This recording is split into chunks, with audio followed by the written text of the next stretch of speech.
Ladies and gentlemen, thank you for taking the time to be with us today, and welcome to the M&A Masters Program and our sixth webinar in the 2024 program. My name is Nidhi Kilawala, and I am a partner in the corporate team at Khaitan & Company. I work closely with venture capital and private equity investors looking to make investments in India. I would like to extend a very warm welcome to this webinar to every one of you, whether you are in our audience in India or around the world. The M&A Masters program is designed to provide sophisticated education and discussion on contemporary M&A issues to experienced corporate executives, in-house legal teams, investment banks, intermediaries, and others participating or interested in M&A in India today. Our topic today is how is ESG impacting Indian M&A? On this slide is the agenda for today's webinar. If you do have any questions, please submit them using the facility provided in the webinar portal. If we cannot cover all questions during the webinar, we will respond offline by email after the webinar. Also, please note that a copy of the presentation, summary notes, and a recording of this webinar will be sent to you after the webinar as a matter of course. Investor focus on ESG, that is environmental, social, and governance issues, is intensifying globally. And in that process, M&A in India is being subjected to fundamental change. In India, the adoption of ESG criteria by investors, lenders, and others in M&A transactions is significantly influencing decision making in every sector, from commercial to legal considerations.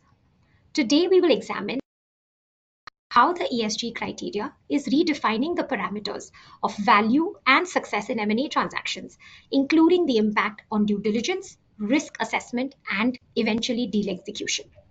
We will also examine the evolving regulatory environment, the growing importance of sustainable business practices, and how these elements eventually impact transaction outcomes. By analyzing the impact of ESG on M&A, we hope to provide you with deep insights into how ESG principles are being leveraged for sustainable growth and competitive advantage in the Indian M&A landscape. Everyone who has registered for this webinar should have received by email already a summary of our speaker's profile today, along with his credentials. So I will not spend much time introducing him. Suffice to say that Prasenjit is an expert in the field of M&A, and I couldn't think of a better presenter for the session today. So now I invite Prasenjit to give his presentation.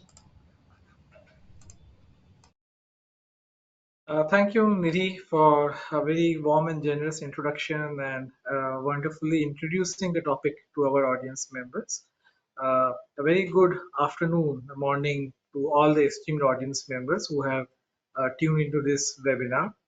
A very quick presentation overview, which Nidhi already touched upon. In this next 40 odd minutes, we will run through the key aspects of ESG in M&A, right from its significance, its impact on M&A transactions, including valuation, deal pricing, diligence, structuring, post-merger integration, uh, along with a quick peek at the ESG laws. How does the legal and regulatory landscape impact M&A transactions in India? Reputational considerations along with that, strategic opportunities which ESG presents, and challenges in ESG integration, along with some of the greenwashing concerns which can be extremely damning for companies. And towards the end, we will take a look at some of the case studies, and really, of course, we will take Q&A. And Nidhi, if there are any questions in between which are relevant, happy to be interjected and tackle those questions along the way. And maybe we can be slightly fluid on that front. Uh, the I think the first fundamental question is really what is ESG in a larger sense? We all know ESG stands for environmental, social, and governance, but it's more than a buzzword. It's not really a jargon or a buzzword. It's about how corporate entities should integrate their duties towards the society, balance the social aspects, along with the governance structure and the responsibility to our environment, all of this meshed and integrated in their strategic landscape. That's what ESG should mean to a company. It's just not the bottom line, the profitability, which companies should solely focus on. They should also equally give due weightage to what it does to the society towards whom they have a duty, to the employees who work for them, to the customers they serve, to the investors who wish that they should invest in them, and all of the relevant stakeholders. It's a duty which is really reflected in this ESG, and this whole ESG, the revolution, if I may use that word, is bringing a paradigm shift in how a company are approaching their businesses in today's day and age, especially in a increasingly interconnected global stage where there are investors coming from abroad, there are customers and suppliers we are catering to who are situated in different jurisdictions, and they will keep a close eye on how a particular company fares on ESG front. Uh, Broadly speaking, the ESG as a concept stands on three critical limbs: the environmental aspects, uh, and of course the social aspects and the governance aspects.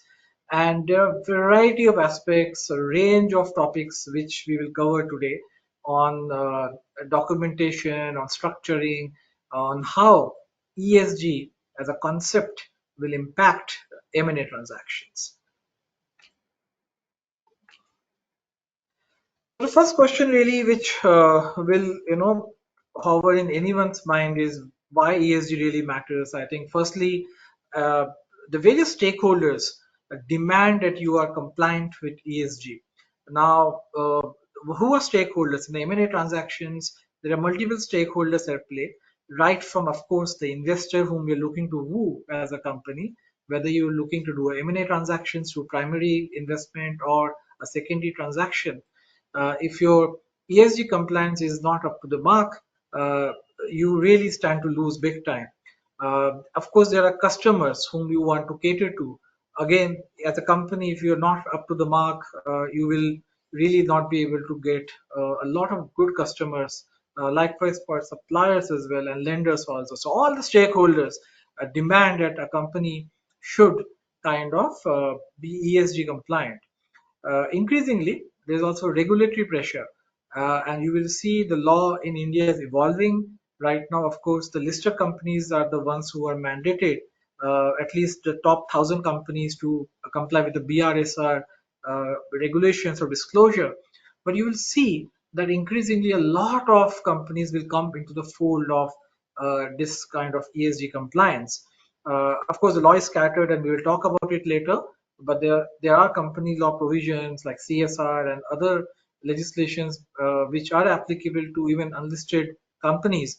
And there's a regulatory pressure. Even Supreme Court has recently passed a judgment, basically saying that the right to have a clean environment is akin to right to life under Article 21. This came in April 2024. Uh, Lastly, long-term sustainability is very important. It's what do we leave behind for the next generation. So, really, in a bid to drum up short-term profitability, if you destroy the environment, if you really have appalling, let's say, social security norms in place, if you have poor governance structure in place, uh, merely because you have a great bottom line, will not really cut it any longer. It's really a sustainable business model along with a healthy profitability, which is the need of the hour, and that's what companies should focus on. Moving on, I think the first is the impact of ESG in M&A transactions. Now, the first is valuation and deal pricing. Whenever we do M&A transaction, of course, valuation is at the core of it, right? When you are selling your stake in a company, what do you want? You want to maximize gains as a seller. Now, poor ESG compliance will lead to discounts in valuation and deal pricing. It could also mean that what you should be getting otherwise, despite a good business, because of ESG non-compliance, you will get lesser. Conversely, if you are ESG compliant, you attract the best of investors and actually stand to get premium on your holding. So very important from that standpoint. The second aspect is diligence, and now there are two different viewpoints here. First viewpoint is from the company and the promoters and sellers standpoint. I think when you are going for a M&A, it always makes sense to preemptively do a vendor due diligence, including from ESG standpoint, and then really clean up any kind of shortcomings you see through the process, uncover any risks beforehand, address them, mitigate them through appropriate steps. For example, if you see that your basically employment policies or white collar crime policies are not up to the mark, or there is no whistleblower policy in a large organization, you should have adequate steps taken beforehand and make sure they are put in place properly. From an investor standpoint, well, I mean, this is very important that you don't do a superficial due diligence as a generic approach to ESG, but earmark and carve out specific time for ESG diligence. Budget that in your overall time frame while negotiating, let's say, an exclusivity provision with a target company, and make sure you give ESG diligence due weightage it deserves and commands in today's day and age. And make sure that you kind of focus on that. Deal structuring is also important. If diligence throws up issues which are kind of red flags, let's say, there are basically practices followed by the company which basically is leaving a lot of carbon footprint and emission issues, or there could be potential cleanup costs or environmental litigation or labor issues and unrest. You can think of structuring the deal in a way which could lead to deferment of the purchase price or part of it once those issues are appropriately addressed in uh, times after completion. So you can structure earnouts or kind of cash deferment basis the issues you basically uncover. The fourth point we will again touch upon in this presentation in more detail is post-merger integration. It's critical that you plan for this in advance, because let's say company X merges with company Y. Their cultural integration may be very different. Their approaches to doing business may be very different. The labor practices may be very, very different. So now, unless you plan for that and make sure that after completion, there is a proper integration and dovetailing of the ESG practices, it will lead to inefficiencies, and eventually your bottom line will suffer and also reputation will suffer. I will come to that in more detail, but just to give you a bird's eye view, post-merger integration also holds a lot of significance from an ESG perspective. Now, diving deep into valuation and deal pricing, as I mentioned that, uh, if you are ESG compliant, I think you can command a premium, and that's very obvious. So, just to give an example, a company, let's say, which has historically being saddled with litigation on environmental issues or displacing communities, or spillage issues or poor employee policies, which leads to workforce unrest or potential attrition. Do you think you stand to gain a premium, or chance of getting a premium is less or high? The answer is obviously it's very poor compliance, and you may not really get the premium. In contrast, if you have a robust governance policy, your related party transactions are at arm's length, justifying why there's a RPT in place to begin with, you are environmentally very sound, your suppliers are sound and above board in terms of corruption related policies, avoidance of corruption. All that means that you will have a very steady stream of customers, stakeholders, you getting your a kind of ESG box ticked, and therefore you can command premium. The second point is lower cost of capital. Now, banks and financial institutions will obviously lend to companies at more favorable terms who have a very good policy on ESG front in running their business. And that again, if your cost of capital is lower, then that will also be factored into the valuation, because the investor or the acquirer who steps into the shoes of the promoter or the seller will have to really repay the loan at lower rates as against a company who has borrowed capital at higher rates, and that also factors gets factored into the valuation. A brand reputation is so important. Again, as a company, I would say you must be like Caesar's wife, above suspicion, and if your reputation is sullied, because of let's say, again, I wouldn't take names in this presentation because some of these are our clients, and but we all know the Dieselgate episode where a company had compromised the emission test process, and later on it was kind of severely rebuked and suffered on multiple fronts. Now if your reputation takes a serious beating, well, you can kiss goodbye to attracting good investors, or kind of doing M&A transactions. uh, Now, equally, as I said, when it comes to poor ESG compliance, it will lead to a discount, and really, reputation goes for a toss. Capital of borrowing capital goes very high. Uh, Now, the second aspect is due diligence. The three buckets are environmental, social, governance. Now, what all you need to cover in environmental diligence? Some of the big ticket items would be, uh, for example, do you have as a company, firstly, the relevant licenses and approvals in place? If you have environmental policies, are you compliant with that? It's one thing to have a policy, but it's another thing to be compliant to the T.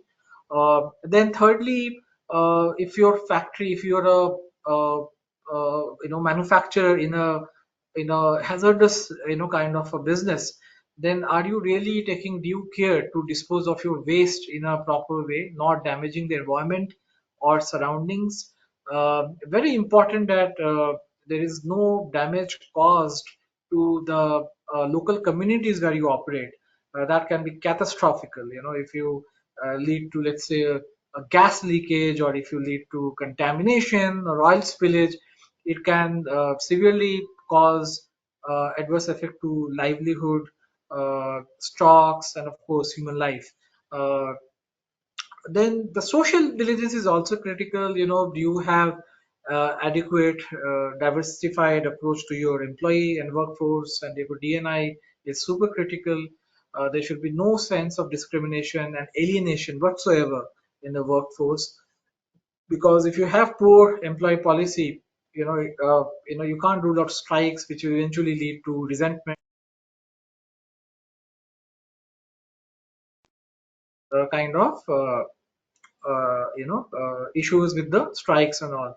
So the other factor is your posh policies. They should be very well defined and kind of implemented to the T.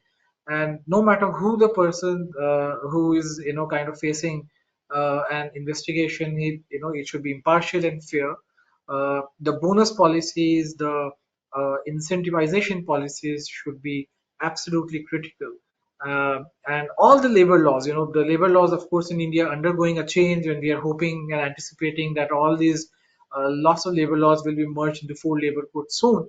But compliance remains the key. If you have a disgruntled workforce, I'm sorry, that will really not help at all, in terms of generating the maximum for the company and, of course, your own reputation. Governance diligence is very critical as well, because if you have governance issues where, let's say, the promoters or are extracting cash through related party transactions, or that there is no proper ethical standards in terms of nomination and remuneration committees, and there are serious governance failure which are staring at you.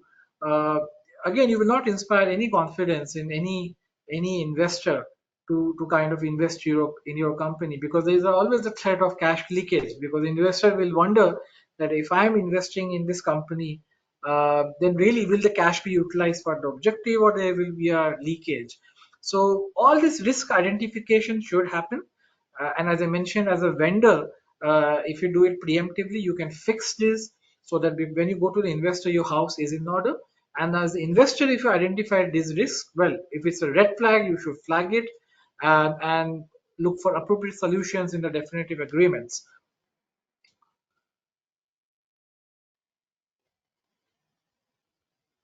Now, deal structuring, there are two aspects really. I think one is, of course, you will have documents like the share purchase agreement, share subscription agreement.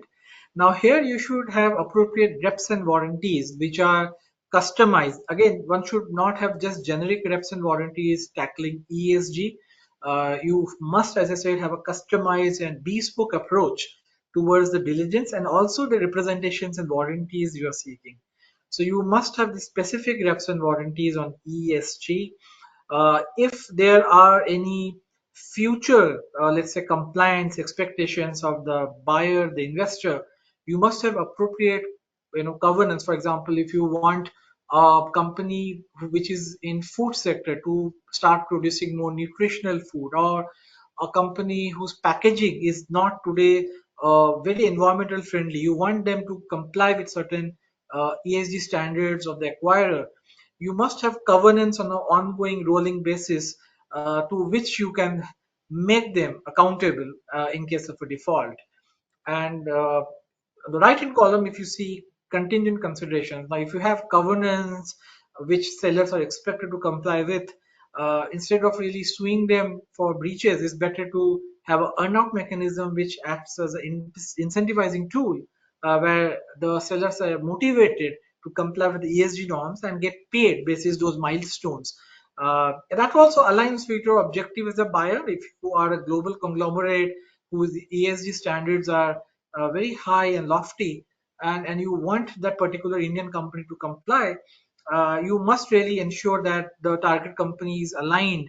And some of the structuring devices and tools helps in achieving that.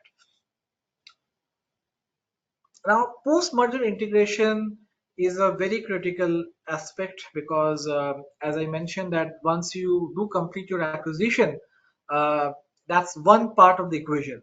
What is important is that if, as the acquirer, you have, let's say, very good pro-labor policies. Let's say you have only 5 days, working days, working policy for your employees, but in this particular target company, employees work for 6 days a week. There is no flexibility, let's say, from work from home. Whereas post COVID, let's say the parent gives 1 day, work from home flexibility. Now, if you don't align this, there will be always, disharmony and disgruntledness in the target company's employees. Similarly, if you have very clear policies on what kind of related party transaction should be done, what should be the training of employees, vendors when they're onboarded on white collar crime, corruption, whistleblower, posh, and there is, let's say, the disconnect in terms of training of stakeholders at target level. Again, that will not help. So you must align that. Also keep an eye on the cultural aspect because every country is different, people are different, and when you do M&A, cultural misalignment can be a big factor. So you must keep a close eye that while you integrate ESG, you must ensure and respect the local cultural factors at play, and kind of take that into account. Also, it's very important that it's not a, let's say, one-time show that you do one training and that's the end of it. You must have a clearly defined metrics of ESG and accordingly monitor that from time to time periodically and ensure that the persons on the ground and the target company report you back that how have they fared, and their KPIs are linked to the compliance end of the day. That's how you will really ensure that ESG is integrated properly, and is on an ongoing basis complied with. Now, moving on to the Indian laws. So, firstly, I think India does not have a consolidated, unified legislation tackling with ESGs. You will not see ESG Act of so and so year. The ESG regime is scattered across several legislations. Uh, there are, of course, specific norms for listed company, which is basically the BRSR norms, the business responsibility and sustainability reporting, which basically requires the top 1,000 companies by market capitalization which are listed to comply with a more comprehensive reporting norm. But having said that, even your unlisted companies, if you look at these legislations, there are a plethora of environmental laws which one has to comply with. And while some of these acts are archaic, like Environmental Protection Act, Water Act, these are like 30, 40 years back. But as you can see, that there are some changes on packaging laws, from how do you manage your waste, which the legislators are keeping a close eye, and the National Green Tribunal keeps a very tight leash on factories which are into, let's say, manufacturing, hazardous or dealing with hazardous waste, etc. So they don't pollute the environment. In fact, on this, I will also like to mention in April 2024, like just a few months back, our Honorable Supreme Court has, in a judgment, uh, clarified that the right to clean environment is akin to right to life under Article 21. Because if you have a terrible and polluted atmosphere, how do you live properly? So again, I'm paraphrasing, and really this is a kind of judgment which is, I think sets the tone and paves the way for future judgments to come. Uh, of course, judgment was passed in a very different context, to protect a species of animal in India. But it's very interesting to see how Supreme Court is thinking. And, with so much of clamor around clean air and clean atmosphere, it's interesting to see the Supreme Court is also thinking on those lines, that right to life kind of gets impacted if you don't have clean environment. On the social front, I think there is obviously a lot of laws, including labor laws like POSH law, prevention of sexual harassment, equal remuneration, child labor laws, Factories Act, which regulates the basically how employees should work in a healthy atmosphere, not really making them vulnerable and susceptible to basically unhealthy working conditions and endangering their lives. Companies Act requires certain companies which meet certain thresholds to comply with corporate social responsibility, where they have to kind of put 2% of their average net profits the last 3 years into certain identified CSR initiatives. Now, on governance front, again, there are a lot of kind of Companies Act have provisions about having nomination and remuneration committees, having independent directors.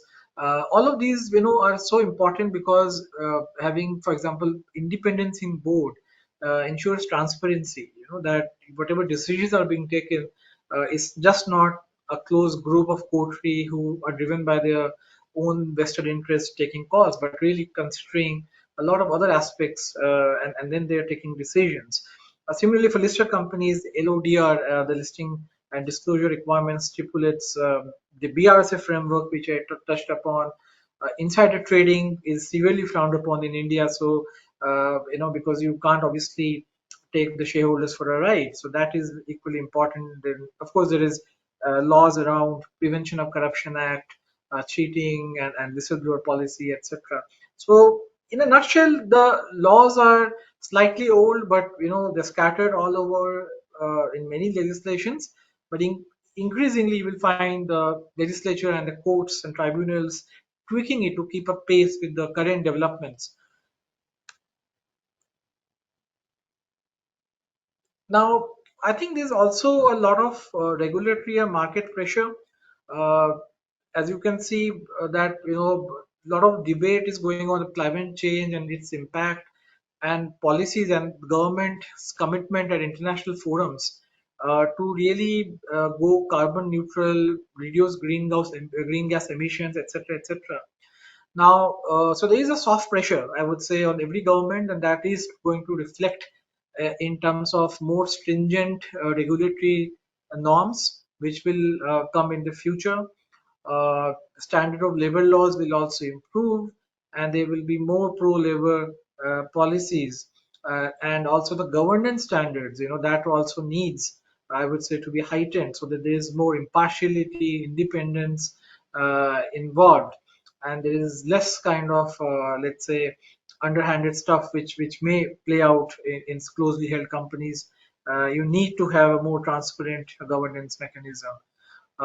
As far as market expectations are concerned, investor will definitely expect and demand. There's so many of my clients from abroad who, during diligence nowadays, are focusing a lot on not only diligencing the target, but how the supply chain operates, how are they really, what kind of customers they're catering to, and that really also has an impact. Consumers are also more willing to be affiliated and aligned with companies who are kind of environmental friendly, who have policies which resonate with sound governance policies, rather than companies. For example, as I said, if a company has been in news and its reputation is damaged, for example, playing with law or toying or breaking with law, do you think consumers will like to buy their products or services? But obviously no.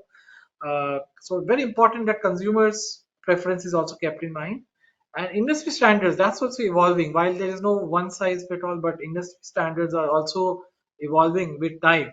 And one must anticipate and keep pace, with that. So instead of being reactive, I would say one must take help of ESG experts, know what's happening worldwide, and voluntarily, suo moto, comply with some of these requirements. Uh, I think reputational consideration we have talked about in brief, but it's so important that your brand value, uh, a lot hinges on that, the premium you can command. So again, just stay away. It's again, many companies think that, well, we will just comply with what is the bare minimum under law. I'm afraid that's not really how it should be.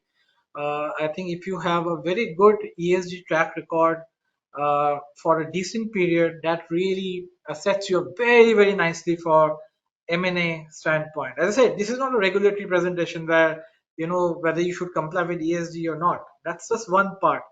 It's overarchingly important that you must look good as a company, that you are taking care of your employees, your governance, your environment. Goes a long way. For example, if you're manufacturing food and oil, and that is being packaged in plastic which is of not a good quality, or not environmental friendly packaging materials, that has an impact, definitely, for sure. And if your reputation tanks, that will really come back to bite you for a long time. It takes a minute to tarnish your reputation, but years to really get it back. So I would say, please be conscious of maintaining a clean image, because perception does matter here. Strategic opportunities, again, carrying forward to the theme I've been mentioning, that there's so, I mean, you look at in many countries like Norway and other countries who have funds dedicated, who are looking to invest in companies in India who have basically been using clean energy, or are indulging in green financing, etc., etc. So it's very important that if you have a good, solid, robust ESG practice in place, you will attract and look more appealing as an acquisitive target. So very, very, I would say, important. And also, when you look at yourself as an Indian company who is looking to embark into offshore countries to uh, expand a footprint. Now, if you want to foray into another country which is an advanced country, they will not entertain a partnership with you if your policies are questionable.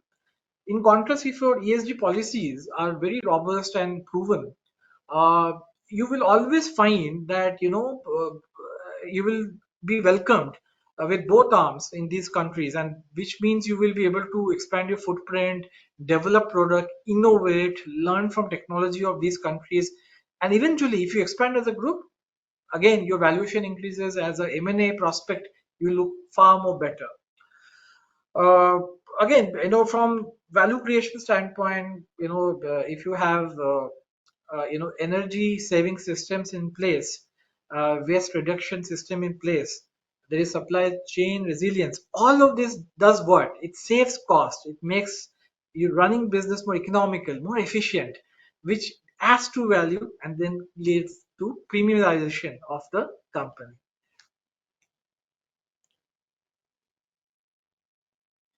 Now, I think I've spoken a lot about the fact that there is a lot of merit in ESG and implementation. One question is, many promoters watching this will ask, is it very seamless? I think the answer is it's definitely kind of has some challenges. For example, there is no standardized metric. By this I mean, for example, one company may go by the reduction in carbon emission as a metric. The other company may say, look, I am using packaging material which is environmental friendly. Now, there's no standard uniform metric. So how do you judge? So that's a very critical, I would say, aspect which makes it very difficult to very confidently say that a company is on all metrics compliant on ESG front. Uh, Also, the data sources which basically will lead guidance as to what is acceptable, what's not, over and above what the legal requirements are, also muddies the water a little bit. The other a fundamental challenge is many of these companies which are specifically, I would say, startup or just gone into stage one, stage two. Of course, there the big question mark is profitability, and nobody wants to spend on unnecessary cost and expense. And for them, they need to understand that this is not unnecessary cost and expense, because whatever cost and expense we incur to have a proper ESG regime in place and being compliant will eventually pay dividends through attracting good investors and in your premiumization of the company and valuation. Of course, I understand that balancing the short-term and long-term goals are critical. You can't go overboard with compliance and then be left with zero profits.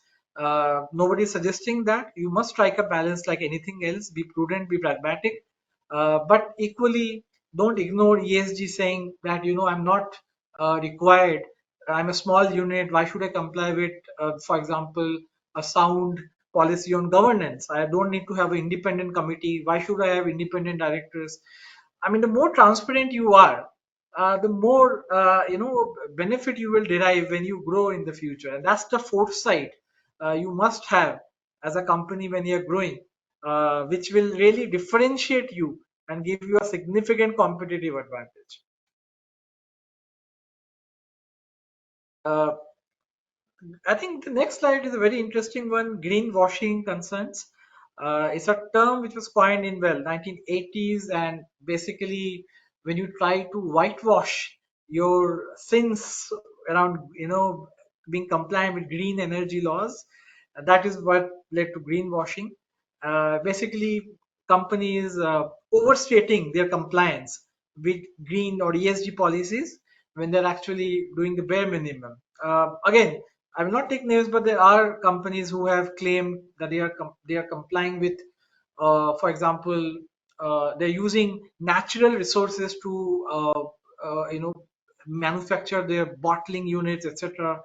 When it turned out they're actually using partly natural materials, but a lot of this is artificial materials, plastic materials, and again tall claims, but not really kind of walking the talk. Of course, the diesel emission, when you basically put system in place to overcome statutory test or emission norms, again looks very ugly when it these things comes out on the forefront, and regulators and courts are increasingly examining greenwashing concerns with very very close I would say lenses.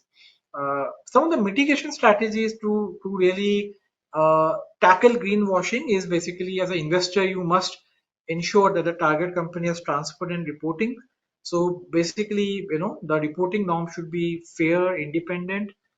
Third party audits should be conducted not by own management committees, but third party audits who can go to the bottom of any suspicious activity and flag those things, and continuously strive uh, for compliance with ESG norms, and not just, as I said, a 1 month or 6 months window, but a sustainable long-term process. That is how you will tend to benefit and gain in the long run, and not just a short-term vision.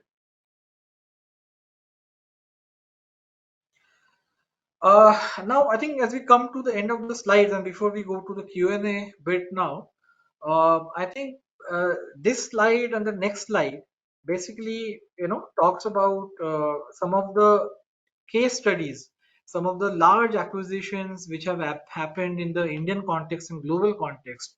Now, I won't bore you with the slides because the slides you will have with you, but what's the broad takeaway of these transactions? The broad takeaway of these transactions are that look at some of the names which are there, and these names resonate probity, compliance, their heightened standards of governance, and this shows that after this acquisition or because of certain, let's say, uh, post these acquisitions, the compliance standards, the governance norms of some of the target entities have increased multifold, and therefore whether it's renewable energy space or whether a particular transaction leading to reduced carbon footprint or expansion in terms of market reputation, all of these can significantly impact the M&A transactions. uh, Again, if you look at some of the social and environmental alignment points, for example, the first case here, look at the expectations which the target had after the acquisition. There's a proper integration of the acquirer and the target in terms of ESG. So it's a marriage. You really, when you do these acquisitions, it's very important that you comply with some of these norms which are there. I can also take a minute to talk about some of the M&A deals which have actually fallen apart and tanked because of lack of compliance on ESG front. uh, there are many cases where license and approvals are pending because a particular company was shoddy with its, let's say, effluent discharge mechanisms, and nobody wants to inherit a company which basically is threatening that their discharge effluents can contaminate a lake where people draw water for their livelihood, and they can basically be casualties. And those deals have suffered. Not only this valuation, they have been aborted. So it's very important to look at success stories which are there in front of you on the screen. But equally important is the fact that you kind of make sure that you don't end up being a casualty while not complying with ESG norms. I think with that, I think I will uh, request Nidhi to come back, and maybe we can take some audience questions and make it more conversational. Thank you so much for that insightful presentation, Prasanjit. I surely enjoyed it, and I hope our audience has enjoyed the discussion as well. We've received a couple of questions as we were going along in the presentation. I'll probably try and take them up one by one. The first one we have is on investor expectations and how does one manage increasing investor expectations around ESG, and how do these really impact strategic thinking in the M&A process? Right. Thanks, Nidhi. So I think investor expectations, I think as I briefly touched upon, uh, is that a company which they're looking to invest or acquire is, kind of efficiently using its resources, not just focused on bottom line, but really is focused on how sustainable its business model is, and how they are having the long-term vision and in place. So I think right from environmental policies to what kind of borrowing terms it has with its lender, what kind of supplier it has, what kind of training modalities it has in place, what kind of pro-employee policy is in place. Is the company prone to strikes and lockouts, or is the company has a very good uncheckered past track record? Similarly, is the company being embattled with litigations on environmental issues, or really it is kind of as clean as one can expect. So all of these, sets the meets the investor expectation. The expectations will be sky high, and if you meet these expectations, I think, as I mentioned, the odds of getting a terrific valuation, which really is so critical, is important. Uh, Raja, you can actually take off the slides because right now we don't need the slides. Yeah, thanks. Yeah. Super. Thanks for that. I think one of the other questions that we've received is around the recent SEBI regulations on ESG disclosures and how these specifically impact M&A transactions in India, if at all.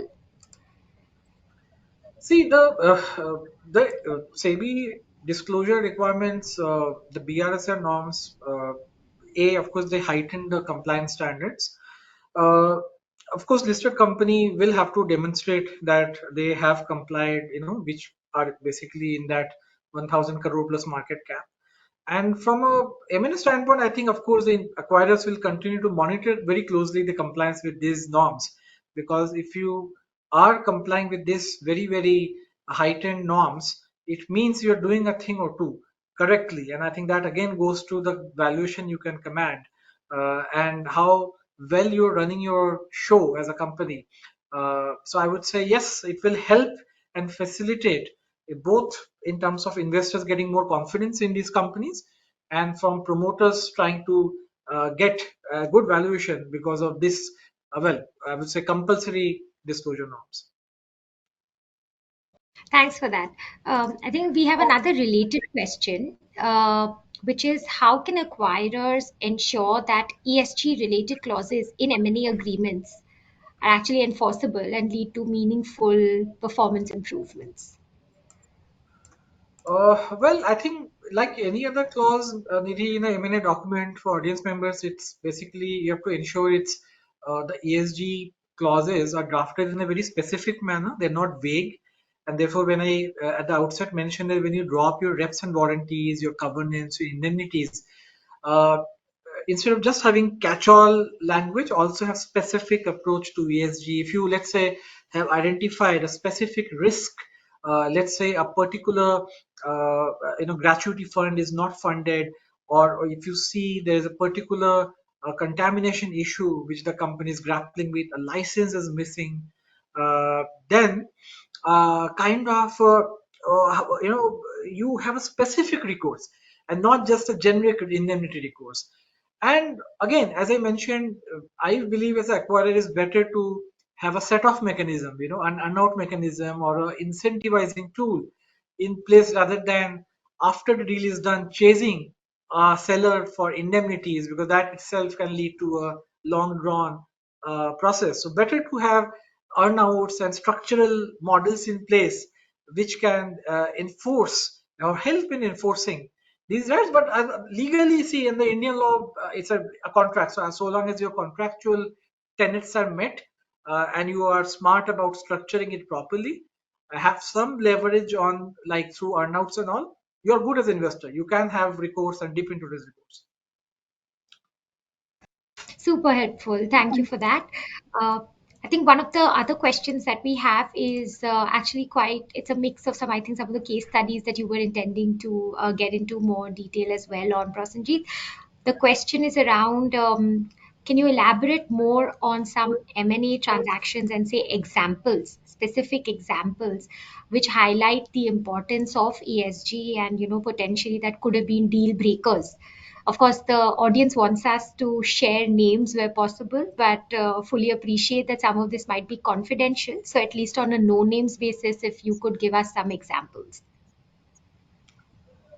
Yeah, I mean, obviously, taking names, I think, which are not public will not be right because of confidentiality obligations we have. But uh, I mean, I can take two, three examples, both actually where it was successful and it failed. I think uh, the successful ones were, of course, during diligence, issues were identified. I remember there was a very serious uh, a company was not handling its discharge of effluents properly, and there was a good chance that its discharge were contaminating the groundwater there. Now, because the groundwater got contaminated, there was a seepage, and then that would go into the nearby lake or pond and contaminate that.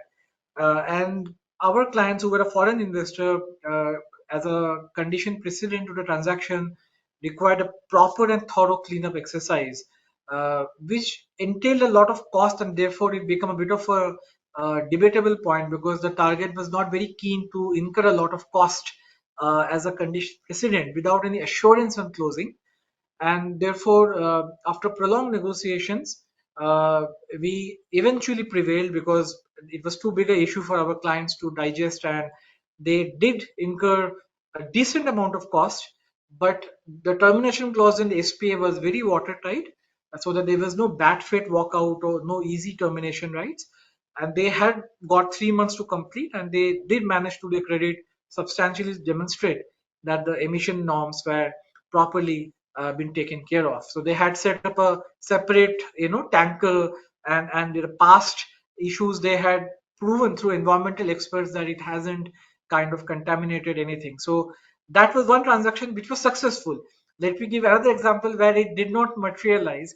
Now this is a company which had a lot of, I would say, serious question marks. Again, unlisted company, but serious question mark around onboarding of vendors. And during diligence, we found that the board had carried out a in-house investigation of some corruption issues, which they did not share with us. So we asked them, look, what was this issue? And then we got to know that there was a privileged report of some, lawyer who had prepared, which showed that their vendor onboarding policies was absolutely littered with deficiencies and flaws. So basically, the person in charge of onboarding vendors will pay kickbacks or get kickbacks from vendors who will grease palms and get them on board. And there were a lot of unaccounted expenses. Those kind of things were there. And when we asked the company, what have you done after this report?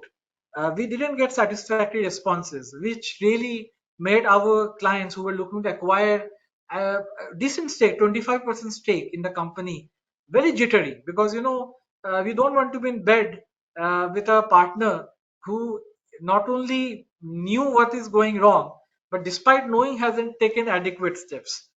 So that was a transaction where our clients walked out, and as a transaction lawyer, it's always painful to see a deal not getting closed. But I don't blame them because when you have, I would say, substandard ethical practices in place, it obviously doesn't inspire confidence. These are a few examples which comes to my mind. One successful, one failed, but yeah. Very insightful. Thank you for that. Um, I think you mentioned in your presentation as well, Prasenjit, that different companies have their own journey with ESG, and no two companies are the same as far as compliances and their level of readiness to adopt, say, the right amount of ESG practices are concerned. But when you are looking to do an M&A transaction, I think one of the questions that we're getting is, what are the key factors that one should consider when aligning ESG goals of the acquirer and the target so that eventually post the M&A you can achieve long-term sustainable growth? Yeah, so again, the answer will depend. If you, as an acquirer, you must firstly see uh, how much is the gap between a target and your ESG compliance. If the gap is massive, and we're talking about chalk and cheese, there's a long way to go, and I think the task will be more difficult. But otherwise, you must look at and compare your policies, the sustainability angle, that is the target company just cutting corners to be profitable, and entirely the whole thrust is just to meet the bottom line and get a great valuation, or are the policies really not obviously being good in their products and services which they manufacture and serve, but also kind of taking into account the all the stakeholders into play. And I think that's the key. When you are as a target looking to entice or look attractive, you have all the boxes ticked on the ESG front, and equally from investor standpoint, you look at all these boxes at the same time. uh, you must be pragmatic that if you're doing business in India and you're coming from country X, your expectations must be aligned to what is on the ground feasible, the cultural differences, and factor that in also while aligning your ESG policies with the target company. Uh, so it's important that of course you comply and you are above board, but some degree of pragmatism also must be there both at the target company level and also at the investor level when they try to align their respective viewpoints on ESG so that they come on a common landing.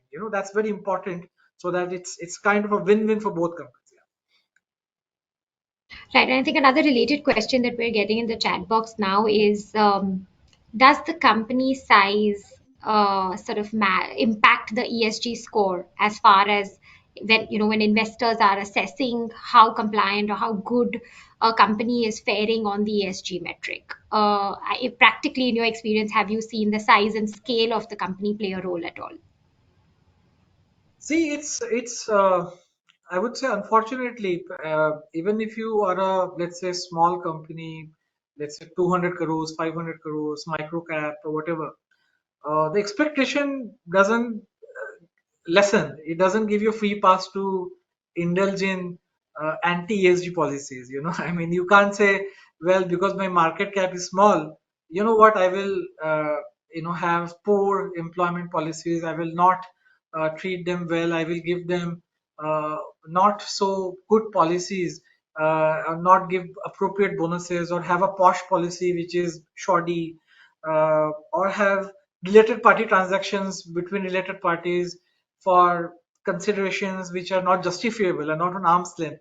I'm sorry, that will not work. So, uh, of course, large companies like Infosys and these big giants, they are known Tatas, they're known for the probity.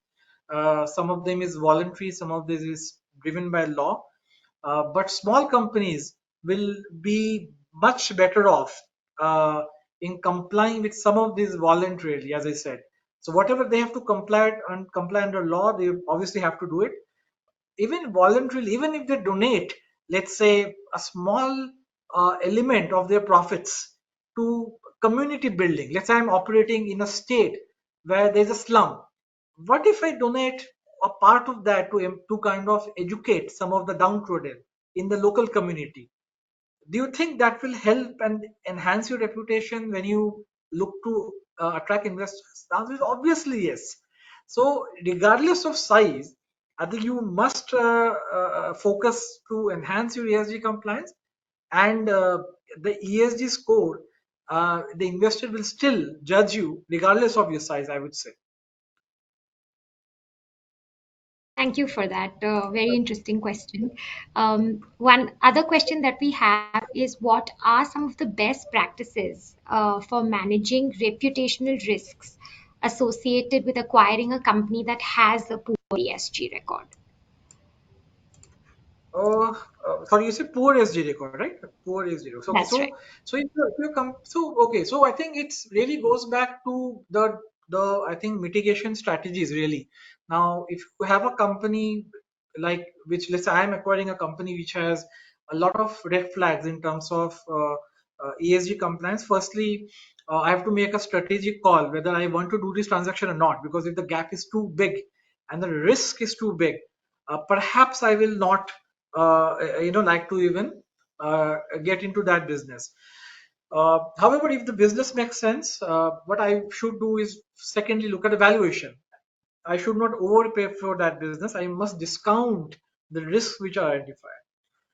When the valuation becomes a sticking point, then you must have devices like earnout and deferment of purchase price, those kind of tools in place. You must have reps and warranties to ensure you flush out any past non-compliance. And if there are any non-compliance which comes out tomorrow, you have robust indemnities, specific indemnities with specific kind of regime outside the general caps, etc., to kind of get taken care of. You have ongoing reporting and compliance mechanism, ongoing governance, so that in case there is some kind of a issue tomorrow, then they're again taken to the task as sellers. Also, try and treat your, let's say, anti-corruption warranties slightly differently from run-of-the-mill standard reps. Try to have them clubbed as a fundamental rep, which, well, may not survive forever, but may give you 5 to 7 years of having recourse. Of course, these are all matter of negotiations. I mean, nobody can say these are cast in stone. But you don't want the seller, let's say, to meet the earnout, resort to kind of means which are not good, and can hurt the company in the long run. And therefore you must have exit options, you must have call put options if things go south tomorrow on ESG front. So all of this collectively, if you negotiate and put in a as a package, I would say the issues are not insurmountable. You can still have a deal. Again, I mentioned about case study, the Bhushan transaction. Of course, that company had issues, but then Tata as a company is known for its probity, and they steadied the ship after the acquisition, and they brought in policies which helped them. I mean, look, there are so many bailout cases we know, but the government also makes a request. I would not take names, but there are banks which were in serious trouble because of, let's say, unethical policies, and uh, then the state banks, etc., have to kind of step in and bail them out because they have more robust policies in place. So things can go south, and therefore these larger companies which have kind of very strong policies come into the picture. Again, we all know the a large scam in IT space way back. I'm talking about, which happened again. Uh, that was taken over by a very large company, and they steadied the ship. So all these things, kind of ensures that as an acquirer, you can take over companies which has issues, and make sure through your integration of policies and risk mitigation tools, you address these post liability concerns and don't get saddled. Thank you for that. Um, One quick but related question is, and I think it's asked, answered in some ways, but what strategies do you think companies can employ to effectively integrate ESG practices during the post-merger phase, especially when there are some significant cultural and operational differences that we've been discussing? Yeah, see, I think it's important, as I said, to make sure that you educate the target and its relevant stakeholders in a very respectful, subtle, and periodic way. Because unless is one thing to know there's a gap, but once you try to integrate and mesh two policies, you must not look that you are thrusting it upon people. You must be mindful of the cultural differences, and one of the best ways to do it is right from the top, a top-down approach. If the top management leads from the front, is visible in the meetings, in where they propagate what is the changes they want to bring in, because bad habits very difficult to die, and I think you will have to ensure that this integration is given a lot of patient kind of a treatment, because nothing happens overnight. And when you look to integrate these things after the merger, you must have a proper system in place, have third party experts who are very good in handling end to end integration, have them involved, have external parties, because that lends a lot of credibility if you have professionals. I remember in one transaction, I was invited to talk to a workforce on environmental compliances, and how kind of what kind of benefits they derive if they have good ethical standards in place, ethical policies in place, how employees benefit from that. And that was a very eye opening thing for them, because they a lot of the policies many employees don't even know exist. So it's very important that you read out these policies to them, decipher for them these policies, decode them these policies, because it's one thing to have something occupying a piece of paper, but what good is that if they don't know what it really means? So I think it's very important that it is kind of at a ground level, grassroots level, kind of properly explained to the relevant people, and then only the compliance will improve, and the overall performance and efficiency and integration will improve. Thank you for that. Another question we have is, in what ways can ESG considerations drive innovation and open new market opportunities for merged entities?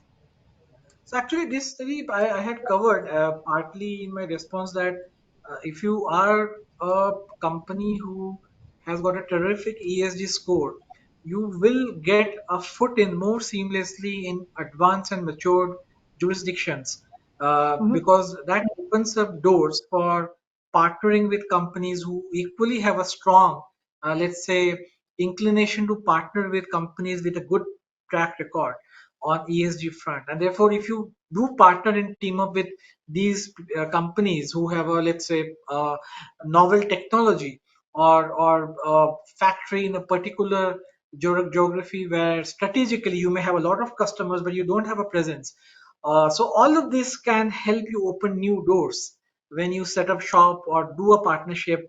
And eventually, once you, let's say, 3 years down the line, when you have kind of cemented your place and you kind of want to do M&A, your valuation will improve because if the subsidiaries or JVs are doing well, then of course your valuation also increases manifold. So I think that's how you kind of enhance your kind of innovation and overall valuation by being robust and compliant with ESG.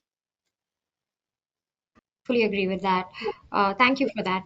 I think the next one is an interesting question. How can companies balance the resource intensive nature ESG due diligence with the need to control M&A transaction costs? I mean, of course, it's a balancing act, but how do companies, in your experience, typically deal with this? See, again, from a, as I said, from a target standpoint, one has to align the short term with long term objectives. It's very important that, yes, ESG, some part is compulsory, some part is voluntary. We know it's important to be done. It basically augments your valuation. At the same time, you can't go overboard in spending because then that will really erode your valuation and perhaps if you have no profits to show for, there's a big question mark about how prudent is your business practice. So I think one has to strike a balance as a target company.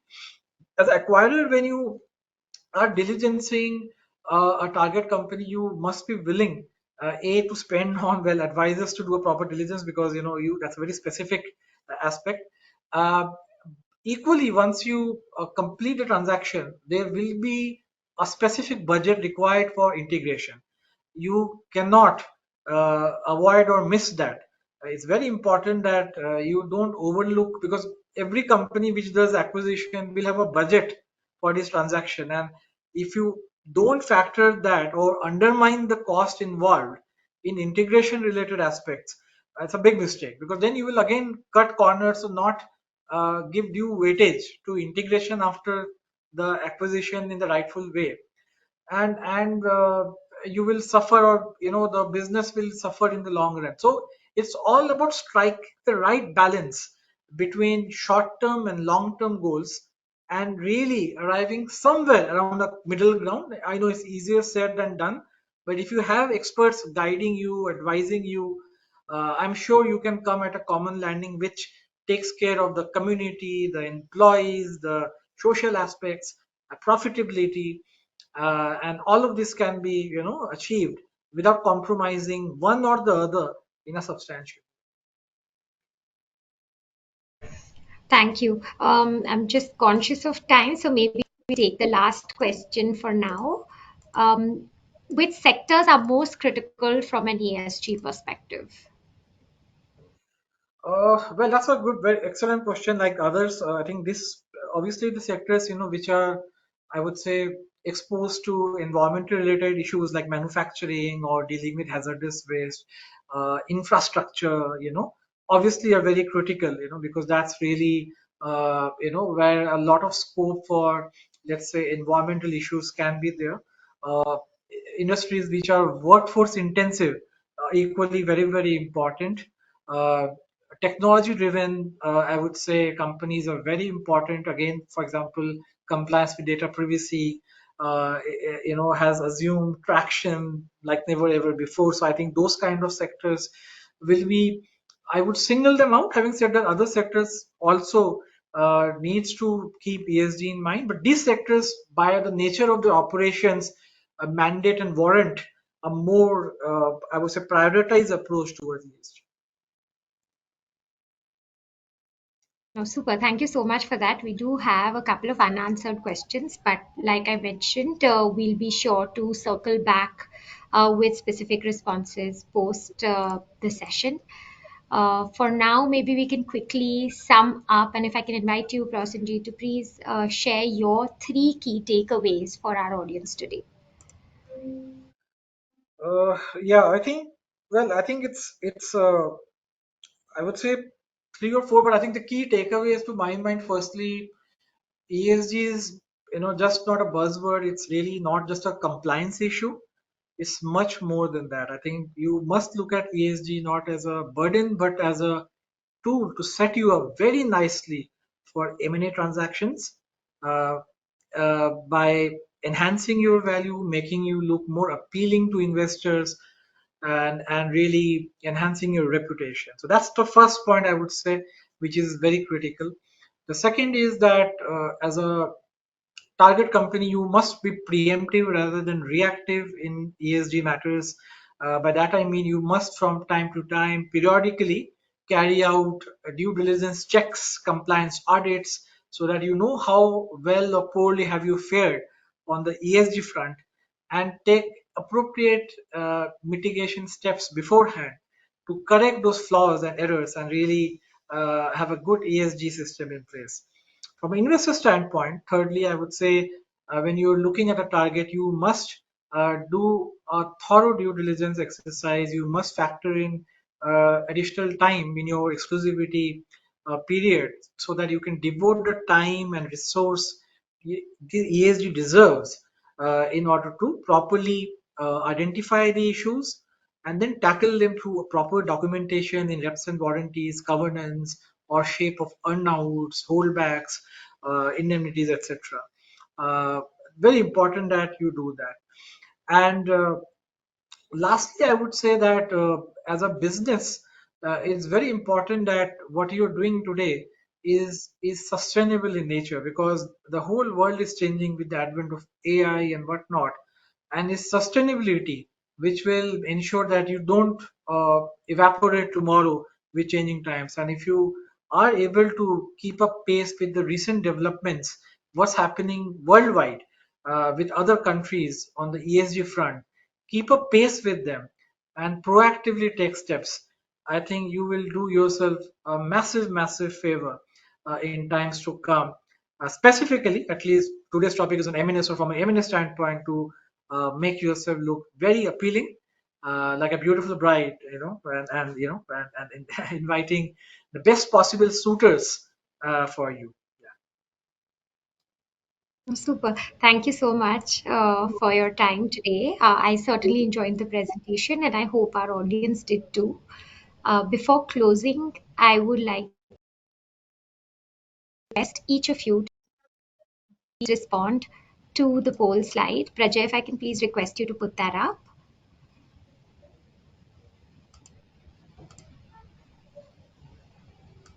Thank you. So the poll slide is now on your screen. We'd request you to please provide your feedback on today's webinar. We take this very seriously as part of our continuous improvement program. And this will help us get you the content and the quality of the webinars that you would like to see going forward.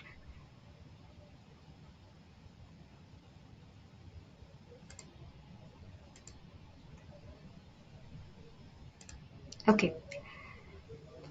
Thank you to everyone who has participated in the poll. Finally, I would like to thank Prosenjit, whose presentation was outstanding, and also to you, our audience, for your attention. I hope you found the webinar interesting and a worthwhile investment of your time. We certainly enjoyed bringing it to you. After the webinar, we will send to you a copy of today's presentation materials, summary notes, and a link to the webinar recording.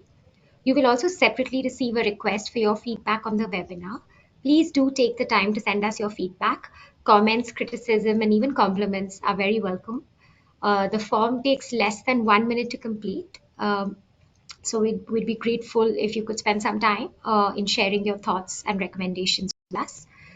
If you are interested in in-house training or any other matters arising from this webinar, please do not hesitate to contact us. Our contact information is on the contact slide right now. Thank you for your attendance today, and we look forward to being with you again at M&A Masters. Thanks once again, Prasenjit. Thank you, Nidhi, and thanks everyone for watching this. Thank you very much.